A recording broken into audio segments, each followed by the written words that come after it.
Prezident İlham Əliyev su təsərrüfatı və meliorasiya işçilərinin şərəfli əməyinə hörmət əlaməti olaraq 5 iyun gününün su təsərrüfatı və meliorasiya gününün peşə bayramı kimi qeyd olunması haqqında 14 may 2024-cü il tarixli sərəncam imzalamışdır. Bununla əlaqədar olaraq iyunun 5-də Ağcabədi rayonunda tədbir keçirilib. Tədbirdə çıxış edən Ağcabədi rayon İcra Hakimiyyəti başçısının müavini, sosial-iqtisadi və memarlıq tikinti məsələləri şöbəsinin müdiri Toğrul Bünyatov və Ağcabədi Su Meliorasiya Sistemlərinin İstismarı İdarəsinin rəisi Asəf Quliyev su təsərrüfatı və meliorasiya işçiləri günü münasibətilə müəssisənin kollektivini təbrik ediblər. Onlara işlərində uğurlar arzulayıblar.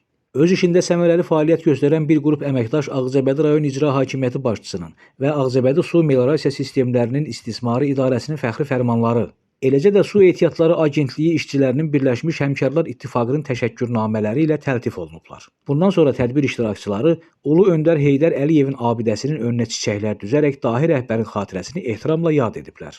Öz növbəmizdə biz də təbriklərə qoşulur. Ömrünüz su kimi aydın olsun, suyunuz daim gəlsin deyirik. Peşə bayramınız mübarək olsun. Gündüz sevindik Kənan İsayev, Aran Ağcabədi internet televiziyası üçün.